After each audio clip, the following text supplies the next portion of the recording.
आज सत्य साहस की जीत हुई है।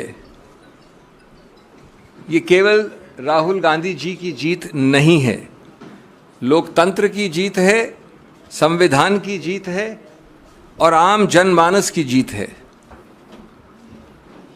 हम आशा करते हैं अब कि भाजपा अपने एक विशेष विभाग जो है, जो कई खेल खेलता है, चालबाजी के और अन्य खेल, उस विभाग पे ताला लगाएगी। वो जो चीज़ें करते हैं जिससे विपक्ष के नेताओं को अनर्गल रूप से निशाना बनाया जाता है, उसको अब कुछ हद तक कम से कम थामेगी, अगर पूरी तरह से रोकती नहीं भी है तो। हम अब संसद में उत्सुकता से जनता से जुड़े मुद्दों पर श्री राहुल गांधी को और श्री राहुल गांधी की बुलंद आवाज़ सुनने के लिए तैयार हैं, उत्सुक हैं और मोदी सरकार को बुनियादी मुद्दों पे जवाबदेही बनाना, ये आप फिर से देखेंगे संसद के अंदर। संसद के बाहर तो ये प्रक्रिया चली रही थी। तो जैसा कि लोग कह रहे हैं, फिर से चलेगी सवालों की आंधी जब संसद में लौटेंगे Rahul Gandhi. Friends, I am going to use words of studied moderation when I come to the actual issues. And since I have argued this matter, I am going to really summarize the 6, 7, 8 major issues on the merits for you without really expressing any opinion. But before that, I have to say what I have said partly in Hindi, that this entire country has heard, seen Rahul Gandhi in action, in and outside of Parliament. His actions, his speech, his thought process, his initiatives, his abhiyans are all ultimately animated by his thinking, Daro Mat. Daro Mat. He has demonstrated time and again the courage of his convictions. He has equally reposed faith in the rule of law. It took some time. From 2019, the complainant himself delayed the matter and suddenly accelerated the proceedings to result in the conviction. And since then, Shri Rahul Gandhi has shown exemplary courage, restraint, and a great faith in the judicial process. He went through every forum with unwavering faith. He did not leapfrog from the trial court to the High Court. He did not leapfrog from the First Appellate Court to the Supreme Court. And I think his faith in the system, in the judicial process, is seen for you today. Our fight, Rahul Gandhi ji's fight, has also demonstrated the integrity and the importance of that integrity in our institutions. It is always the task for each of us, opposition and others, and in particular it's a task Rahul Gandhi has taken upon himself, to maintain to the extent possible the purity and integrity of these institutions, to be able to enforce law without fear or favor, to be able to work without political interference. This entire incident has demonstrated the vital importance of an opposition which will not be backing down. That has been Rahul Gandhi's calling card, don't back down. This has also demonstrated how the opposition, and principal voice amongst them in many ways has been Rahul Gandhi's, doesn't yield on vital issues like unemployment, economic stagnation, farmers' issues, etc. Now friends, चूंकि जैसा मैंने कहा, मैंने इसकी दलील की थी उच्च न्यायालय में और उच्चतम न्यायालय में, तो मैं कोई ज़्यादा वैल्यू जजमेंट बिना दिए आपको संक्षिप्त में बताना चाहता हूँ कि कितना अजीबोगरीब ये संदर्भ था, जिसमें एक 100 वर्ष से ज़्यादा, 125 वर्ष से ज़्यादा पुरानी राजनीतिक पार्टी के पूर्व अध्यक्ष को दुनिया के सबसे बड़े गणतंत्र से एक प्रकार से इफेक्टिवली जब तक के वो कन्विक्शन एक्विटल न बने निष्कासित कर दिया था राजनीतिक जीवन से, जहाँ तक संसद का राजनीतिक जीवन का सवाल है। और मैं उसी रूप में आपके सामने वो 6-7 मुद्दे संक्षिप्त में बिंदु के हिसाब से वर्णित करूँगा, जिसके आधार पर आज दलील हुई और जिसके आधार पर हम समझते हैं कि कानून में माकूल स्टे ऑफ कन्विक्शन मिला। नंबर 1, आज तक आप लोगों ने नहीं देखा होगा, लिखित है, जिन लोगों को इंटरेस्ट है वो पृष्ठ 326 में देख सकते हैं कि लोग कहते हैं कि साहब ये समुदाय जिसका पूरे समुदाय का मानहानि अपमान हुआ है वो 13 करोड़ का समुदाय है। और उस 13 करोड़ में दूसरा वाक्य कहता है कि कम से कम 10 कास्ट और सब कास्ट हैं, उसकी सूची दे रखी है। और तीसरा वाक्य कहता है कि ये सब कास्ट और सब कास्ट समान नहीं है।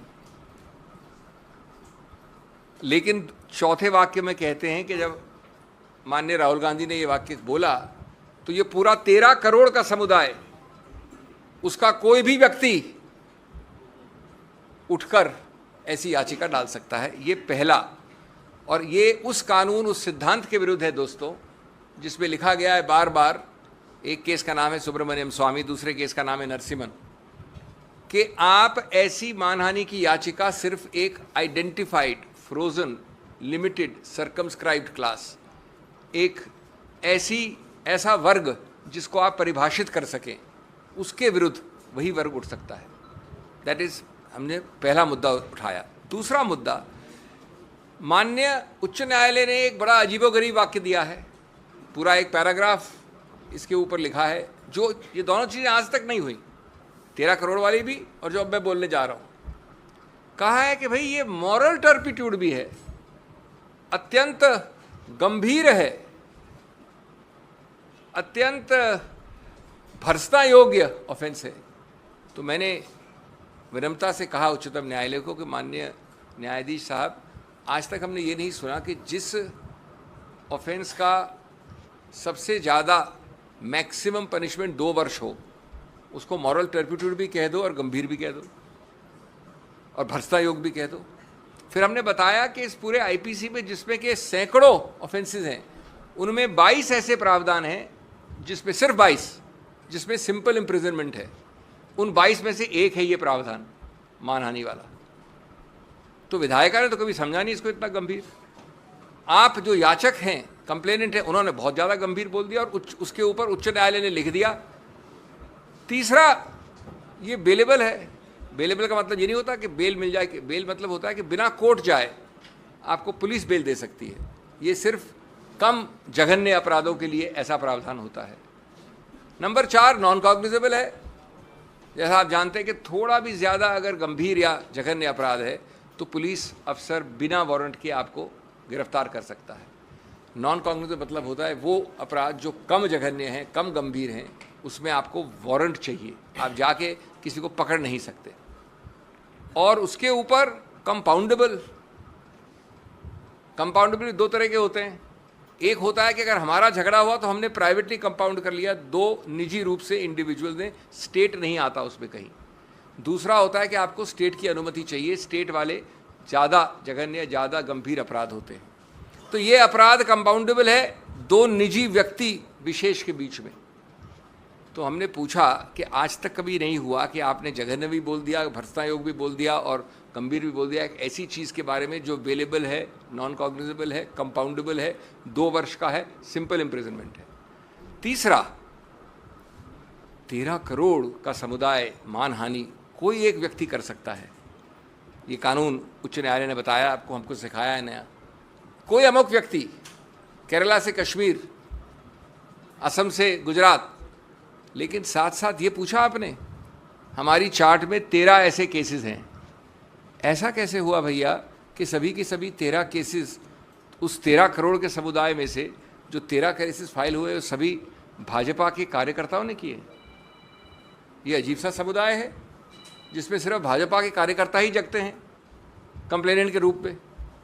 ये हमारा तीसरा बिंदु था। चौथा बिंदु था कि आपने ये नहीं देखा कि अपने निर्णय में एक नया ऑफेंस डाल दिया है जो याचक ने भी नहीं कहा था। एक प्रावधान है 171 जी रिप्रेजेंटेशन ऑफ पीपल्स एक्ट में, उसमें यह है कि अगर दो कैंडिडेट जो इलेक्शन लड़ रहे हैं वो एक दूसरे को किसी रूप से गंदे शब्दों का इस्तेमाल करते हैं तो ये लिख दिया है माननीय उच्च न्यायालय। लेकिन 171 जी तो न याचक का केस था न हमारा केस था, किसी ने रेज ही नहीं किया था। उसको पूरा ऑफेंस करके माननीय राहुल गांधी जी को दंडित भी कर दिया उस पैराग्राफ में। हमने ये सब बताया कि इससे मालूम होता है कि उच्च न्यायालय का निर्णय एक बिल्कुल गलत, विकृत इत्यादि निर्णय है और इसलिए इसको तुरंत स्टे करना चाहिए। इसके अलावा हमने कई और चीज़ें दी हैं जिनको मैं आपको तकनीकी रूप से नहीं बताऊंगा, सिवाय इसके कि जो मूल वाक्य है जो कि 3 पृष्ठ की राजनीतिक स्पीच में कोलार में 1.5 वाक्य या 3 लाइन का वाक्य बनता है, उसको सिद्ध करने के लिए जो एविडेंस एक्ट में एक सर्टिफिकेट चाहिए वो आज तक किसी ने उपलब्ध नहीं करवाया। तो प्राथमिक रूप से ट्रायल कोर्ट ने कन्विक्ट कर दिया श्री राहुल गांधी को, लेकिन स्पीच अभी तक कानूनी रूप से सिद्ध नहीं हुई है। जब स्पीच सिद्ध नहीं हुई तो वो याचक जिसने कंप्लेंट की थी, पूर्णेश्वर मोदी, वो गया हाई कोर्ट में अपने खुद की कंप्लेंट के विरुद्ध और अपनी खुद की कंप्लेंट को स्टे करवा दिया इस ग्राउंड पे कि मैं अभी और ढूंढ रहा हूँ सामान, क्योंकि मैं अपनी वो स्पीच को, क्योंकि उसने स्पीच में एक न्यूज़पेपर प्रोड्यूस किया, कोई टेप नहीं प्रोड्यूस किया, खुद आंखों देखा हाल था नहीं क्योंकि जो याचक है वो था नहीं वहाँ पर स्पीच में, तो उसने कहा मुझे और टाइम चाहिए और अपनी ही कंप्लेंट पे स्टे ले लिया। 1.5 साल बाद जब उसने अपनी ही कंप्लेंट का स्टे हटाया और ये कन्विक्शन लिया तो ये नहीं बताया कि उस 1.5 साल में उसने नया क्या ढूंढा था जिस कारण से उसने स्टे लिया था। कोई नया तथ्य नहीं निकला था। तो एक प्रकार से कन्विक्शन दिया गया है एक ऐसी कंप्लेंट में जहाँ ये वाक्य सिद्ध ही नहीं हुआ है एविडेंस एक्ट के नियमों के अनुसार। जब ये दिखा कि ये सिद्ध नहीं हुआ है, न उसमें किसी आंखों देखा हाल है, न टेप है, टेप को आपने सर्टिफिकेट अंडर 65B के अनुसार सिद्ध नहीं किया है, इत्यादि इत्यादि, तो 5वां बिंदु इन्होंने एक व्यक्ति को खड़ा किया, गणेश विज है उसका नाम, जो बीजेपी का काफ़ी उच्च स्तर का कार्यकर्ता है, सांस्कृतिक विभाग का अध्यक्ष है। उसका नाम कंप्लेंट में नहीं है, उसका नाम विटनेस लिस्ट में नहीं है, वो कभी आगे आया नहीं। 1.25 साल कंप्लेंट के बाद, 1.25 साल होता है 1 महीना, 1 साल 9 महीना, उन्होंने इसको खड़ा कर दिया बीजेपी कार्यकर्ता को कि मैं वहाँ था खड़ा हुआ, मेरी आंखों देखी हाल है, मैंने स्पीच सुनी थी। तो जिसको हम कहते हैं अंग्रेजी में वर्थलेस विटनेस, उस विटनेस का कोई भी आप उसके ऊपर आप आधार नहीं कर सकते, आधारित नहीं कर सकते अपने कन्विक्शन को। इसके अलावा कई और मुद्दे हैं। एक मुद्दा जो पूरी तरह से देखा भी नहीं उच्च न्यायालय ने कि आप कब तक जो जनता जन समुदाय है वायनाड का, उनको वंचित रखेंगे एक चुनावित व्यक्ति द्वारा। ये कानून में एक मुद्दा है, मैं सिर्फ राजनीति की बात नहीं कर रहा हूँ, कानून में ये अहम मुद्दा माना जाता है कि क्यों आप कन्विक्शन स्टे करें। 7वां मुद्दा जिस पे बहुत अहमियत दी है, जो ऑर्डर में भी आप पढ़ेंगे शाम को, जो ऑर्डर आएगा, तो हमने बहस की थी कि अगर 11 महीने, 1 साल 11 महीने और 29 दिन का दंड होता तो पर्याप्त नहीं होता इस डिस्क्वालिफिकेशन के लिए। ये आवश्यक है कि 2 साल का हो, नहीं तो डिस्क्वालिफिकेशन लागू नहीं होता। अब रोचक बात यह है कि 2 साल इस दंड के लिए मैक्सिमम है, और आज तक जिन लोगों को इसका अनुभव है वो जानते हैं कि 2 साल का कभी भी दंड जो मैक्सिमम पनिशमेंट होता है नहीं दिया गया है। लेकिन उसको छोड़िए, अगर आपको मैक्सिमम पनिशमेंट देना है दंड, तो जो आप सेंटेंसिंग की कार्रवाई कन्विक्शन की कार्रवाई से अलग होती है। मैं पहले कन्विक्ट कर दूंगा आपको, उसके बाद मेरे को अलग एक सुनवाई करनी होती है सेंटेंसिंग में। तो माननीय जज ने कहीं ये कोई कारण नहीं दिया, कोई औचित्य नहीं बताया कि क्यों हमने आपको 2 वर्ष का मैक्सिमम अधिकतम दंड दिया है। अगर उन्होंने कोई कारण नहीं बताया, 15 मिनट में सेंटेंसिंग, राहुल गांधी जी गए थे कोर्ट, तो अगर आप कारण नहीं बताओगे तो उसका आधार नहीं होगा, तो 2 वर्ष कैसे आपने लागू किए एक साथ। 8वां, उन्होंने कहा कि ये तो हैबिचुअल ऑफेंडर हैं। हमने चार्ट दिखाई, 13 केसेस में 1 में भी कन्विक्ट नहीं हुए राहुल गांधी जी, 1 में भी। सबके सब 13 केसेस बीजेपी कार्यकर्ताओं द्वारा हैं। मैं आपको एक केस कार्यकर्ता द्वारा फाइल करके मैं कह दूंगा कन्विक्ट हो आप। एक 14वां केस है जिस पे कन्विक्ट नहीं हुए, राफेल का कंटेम्प्ट है, जहां मैं पेश हुआ था, वहां पर अपॉलॉजी मान्य है, वहां भी कन्विक्ट नहीं हुए। और वो राफेल वाला वक्तव्य 14 नवंबर 2019 का है। ये वक्तव्य जो कोलार में हुआ वो 14 अप्रैल 2019 का, 8 महीने पहले का है। तो आप कोलार के लिए कन्विक्ट नहीं कर सकते एक ऐसे वाक्य के आधार पे जो 8 महीने बाद हुआ। इस प्रकार के मैं आपको कई और मुद्दे दे सकता हूं। इसका मूल उद्देश्य क्या है? मूल उद्देश्य है ये बताना कि ये कन्विक्शन हमारा पूरा विश्वास और आशा है, हमारा हौसला है कि निकट भविष्य में ये कन्विक्शन एक्विटल में बदल जाएगा। अपील इसकी चल रही है, कन्विक्शन की बात कर रहा हूँ। तब तक, जब तक ये चलती है, तब तक आप किसी व्यक्ति को डिस्क्वालिफिकेशन के आधार पर निष्कासित कैसे रख सकते हो, उनका स्थान रिक्त कैसे रख सकते हो, उनको जितने लोगों ने, आप जानते कितने लाख लोगों ने उनको चुनावित किया, उनको आप वंचित कैसे रख सकते हो इस पद से। और इसलिए बैलेंस ऑफ कन्वीनियंस चाहती है कि ऐसे केस में आपको स्टे करना चाहिए। हमारी दलील मान के उन्होंने स्टे किया। अब अंतिम बात हिंदी में, अगर ज़रूरत होगी तो मैं संक्षेप में अंग्रेजी में बोल सकता हूँ।